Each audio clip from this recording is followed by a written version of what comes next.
This video is made possible by Practical Defense Systems, the best online security training at the lowest prices. You can start your security career today online at pdsclasses.com. Check them out.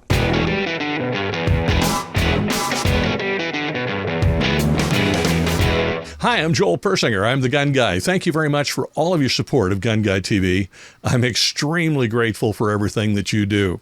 I've got a terrific interview today with Dan O'Kelly from gunlearn.com. We're going to talk about the Rare Breed case where ATF has tried to shut them down and ordered them to stop selling their forced reset trigger. Well, Dan O'Kelly is going to help them in their court case. They filed a civil case against ATF, and he's here to talk more about it and to give us an idea of where he thinks that might go and some details from somebody who actually knows, because honestly, I don't. And so I'm grateful that Dan is going to be on the show. Before I do get started, I want to let you know that you might want to check us out at these alternative places because YouTube is kind of sketchy sometimes. So check out the alternative locations as well. You might want to subscribe to one or two of those. And then also, if you would, you might also check out the GunGuyTV Firearms podcast. It's an audio podcast. It comes out twice a week, and it's available on your favorite podcast player. All right, let's get that interview going with Dan. Dan, thank you very much for coming on the show. I'm super grateful for you coming on again. We obviously need some help with this whole rare breed thing, so thank you for joining me. My pleasure. All right, so before Dan gets started, let me, in case you have not been paying attention to the news, and you actually have a real life, and you have been living your life and doing your job and that kind of stuff, let me show you what's been happening lately. Rare Breed, in case you don't know, is a company that makes that trigger in the middle.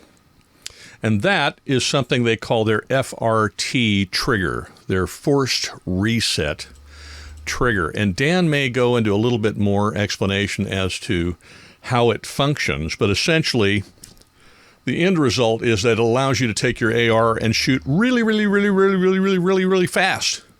I said a lot of reallys there and I didn't do it very well, but apparently you can shoot really fast.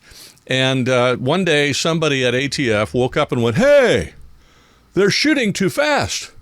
And so as a result, they've gone after Rare Breed and sent them a letter, my understanding is, saying you can't sell that. That is a machine gun. And now Rare Breed is fighting with them. So there you go. There's the 30-second or maybe 1 minute lead into all of this. Dan, can you give us any indication as to, first of all, maybe explain how the device works, what it does, and why ATF is all wet? Okay. Yeah, I was contacted by these folks months ago, and they said, can you come test fire this? We'll send you the material to examine the CADs, a video of how it works, whatever you want. Got to go test fire it, examine it, and when they asked me what I thought of it, the first thing I said was, well, I'm sorry I didn't invent it because it's the coolest thing. It allows you to fire a semi-automatic firearm semi-automatically as fast as it's capable of firing, and it's a ball. It's great. It is not a machine gun. I'm not surprised that ATF is up to their usual antics by saying that it is, and we can talk more about that. But the way this thing works is you pull the trigger. Of course, that releases the hammer. The usual things happen. When the bolt carrier goes to the rear, that, of course, recocks the hammer. But that's where this one is a little different. When the hammer recocks, it impinges on a lever called the locking bar, and that locking bar in turn pushes against the rear of the trigger, forcing it back into the reset position or forward position. So if you try to hold that trigger to the rear when you fire that shot, you're going to feel it push your finger back forward to the original reset ready position. Happens super quickly because the whole cycle of operation when you fire a semi-automatic firearm happens within a fifth of a second. Now, much in the way of, we're going to step off this base for a moment and talk about bump fire. If you're familiar with the way bump stocks work, you continue with forward pressure on the barrel, on the fore end. in anticipation of a second shot. So as soon as that cycle of operation finishes, the recoil finishes, you're able to push forward again, causing another shot to fire. And a bump stock is semi-automatic. We can come back to that later, of course, despite what ATF says about it. So with the FRT, as soon as recoil finishes and the locking block is no longer holding the trigger in the forward position, you're allowed to pull to the rear again, and there you get your second shot. Well, that all happens within slightly over a fifth of a second. So you're getting semi-automatic firing at a very high cyclic rate. It's no higher than the gun was designed to fire. I mean, if there's somebody out there who can move their finger like Jimmy Page can play a guitar, or Eric Clapton, or one of those old timers who can really play a guitar, I'm sure there are better guys now, but you can fire an AR-15 this fast anyway. You don't need this trigger. But most of us just don't have the reaction time to follow up that quickly, and it just allows you to follow up extremely fast. To make that point, I have seen Jerry Miculek shoot an AR, and it seems like it's fully automatic. And it's not. He just has the ability to cycle that semi-automatic that quickly because I don't think Jerry honestly is human. Personally, but I agree. He is capable of doing that. But you're right; it's a rare individual who can do that. So what you're saying is that this does not make the gun fire faster than it's designed to fire. It just allows you to take advantage of the capability that the gun already has. Am I right about that? Right. You don't have to sit there going, duh, in between shots, waiting for your nerves to catch up and go, hey, it's time to pull the trigger again. Once the cycle of operation completes, you already have pressure against that trigger. Of course, the trigger is stationary and still, and it has gone back forward and functioned to reset, re-engage with the disconnector. So, there's a complete cycle of all 8 steps of the cycle of operation for each shot pulled, each shot fired. I mean, it's just amazing. I love it. And as far as Jerry Miculek goes, a guy like him, he wouldn't need it. No, he doesn't need that. All right. So in order to, just so that we can use the high-tech graphics we have here at GunGuyTV, we were just discussing before we started that we're just 2 guys sitting here with a $100 webcam. That's what it is. Okay. To use the high-tech graphics, you see I turn my finger the right way. Here we go. This is how this works. You press the trigger, bang, and then you let the trigger go forward and it resets. So the sear, you don't let it go. The sear resets. No, I know, but in an actual, this is what you do. Gotcha. I'm firing my AR or whatever, bang, and then I have to let the trigger go forward, and it resets, and then I press the trigger again, bang, and then it resets as I go forward, and then I press the trigger again. And that's what we're talking about with a reset. With this trigger, what happens is I press the trigger, and I hold pressure down, and the trigger system itself forces my finger forward to the reset until the sear resets, and since I already have pressure on the trigger, the minute it resets, that pressure I have on it lets me fire again. So it truly is semi-automatic. Every time, it's no different than your standard AR trigger, except that you can hold pressure on it and it forces the reset. And that's why it's called a force reset trigger. So you went and looked at this thing, you told them that you thought it was fine, peachy, and they started to build it. What brought us to where we are today? Well, ATF got wind of it. Somebody either sent one to them or they encountered one in a case where an agent said, hey, I don't know what this is, which is not uncommon because ATF doesn't teach their agents what they need to know to be as familiar with as they should be with firearm technology. And that agent may have sent it into Firearm Tech Branch and said, teach me. And then FTB said, why, this is a machine gun. We don't like this. After I test fired this and examined it for Rare Breed, the first thing I told them was, look, guys, it's not a matter of how fast your gun fires. It's a matter of how your gun fires fast. And that has caught on with Mr. Maxwell, the owner of the company. He's used that a few times since then. It's like we teach in our seminars when we talk about Mossberg shockwaves. It's not how short the barrel is on your 12 gauge. It's how the barrel on your 12 gauge got short. It's legal to have one that's only 9, 12, 14 inches long if it's done the right way, whereas it's illegal if it's not. And that's what's going on here.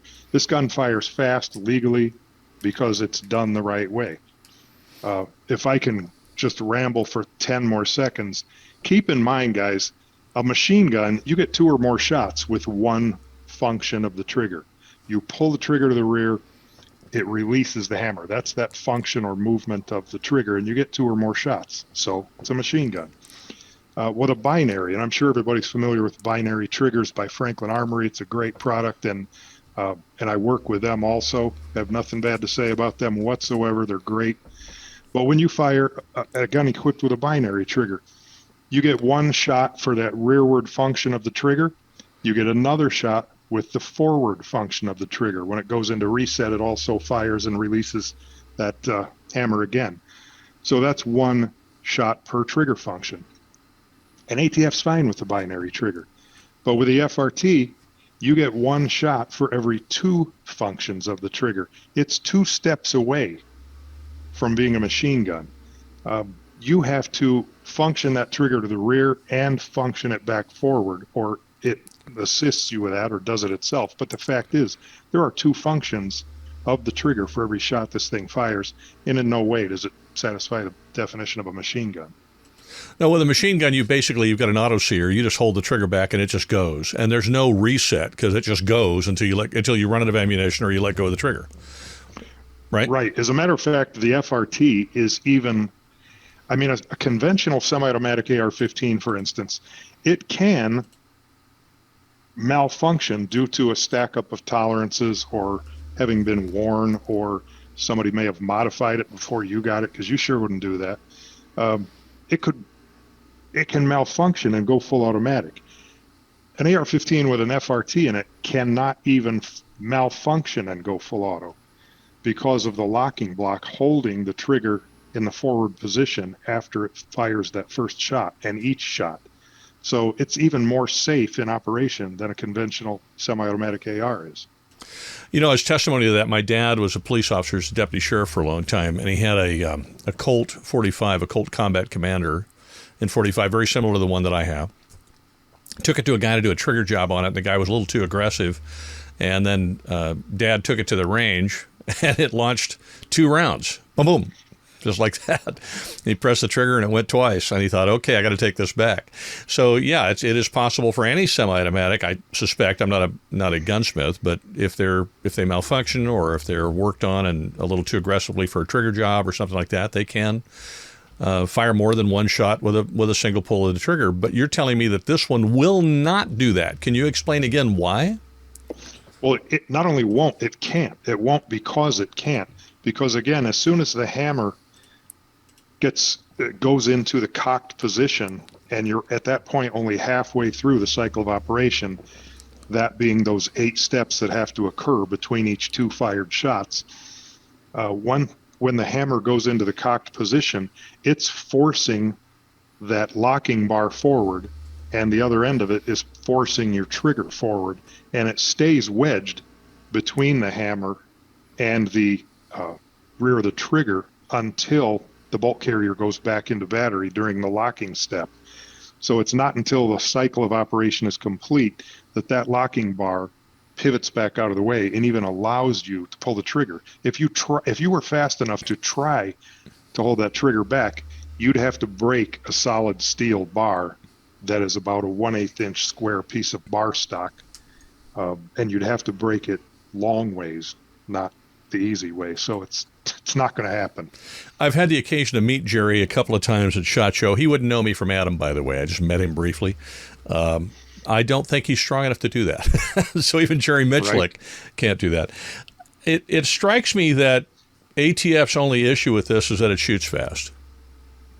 And that's about it. Is that where we are? They just don't like it. It's like the bump stock. They don't like it because it doesn't look, the optics of it aren't good, and it just shoots fast.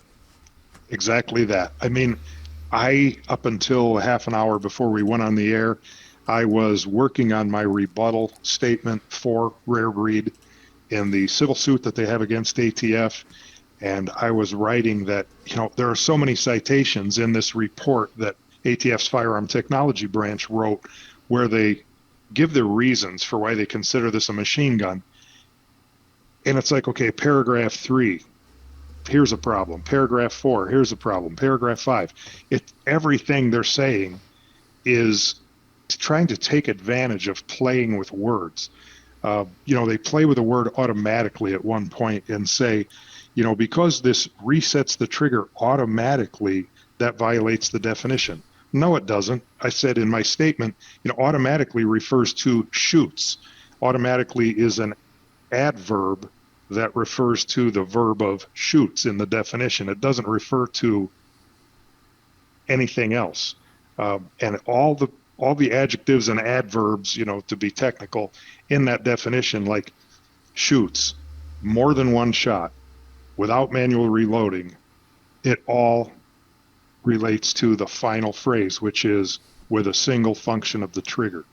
And that's the bottom line. Everything the FRT does, it does one shot with a single function of the trigger. And actually, it does it with two functions of the trigger. It goes one step further.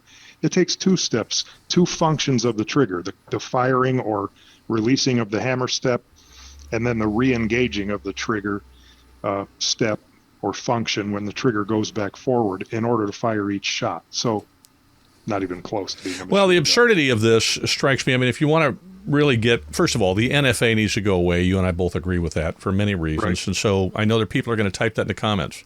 Trust me, we both agree. The NFA needs to go away. The absurdity of their argument is such that hypothetically, you could say to Jerry Mitchell, like, if you could bottle a little pill that would give everyone your ability to shoot really fast, and then if I went and bought that pill and went out and shot my AR, it would shoot really fast, then they could call the pill a machine gun. That's true. That's how absurd this is. Oh, you can't sell those pills and you can't buy those pills because that pill, that's a machine gun.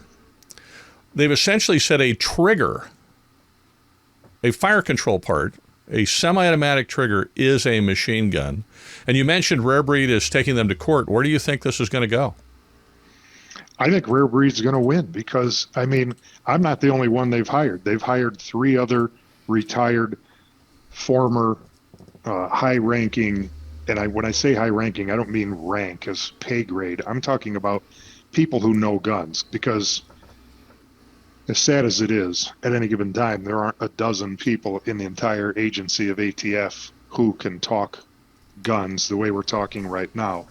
And the other 3 people that Rare Breed has hired to give their opinion on this are of that caliber. One is former chief of Firearm Tech Branch.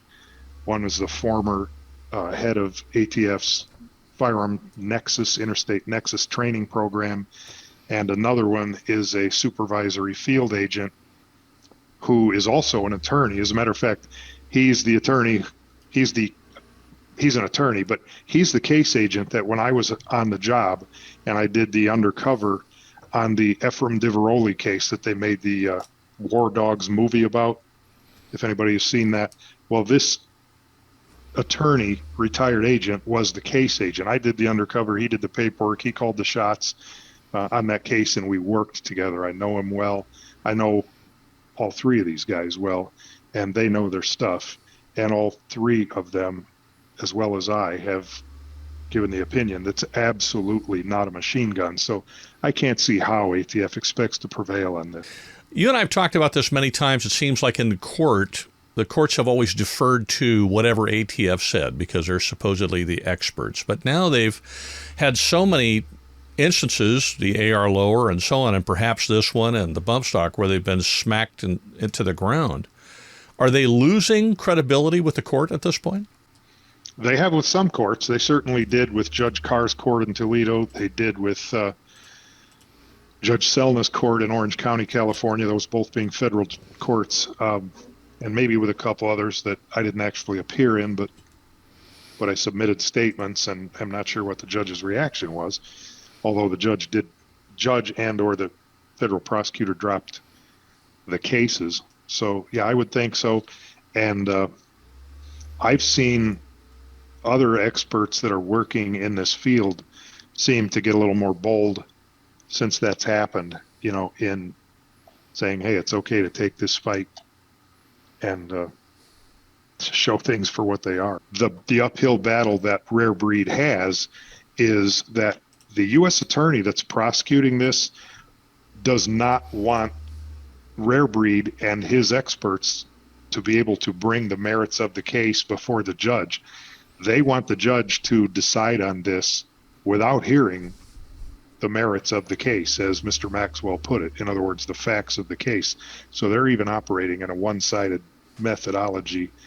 Dan, we've mentioned both bump stocks and the Rare Breed Trigger sort of in the same breath. Do you feel like there might be a nexus between these two cases in court?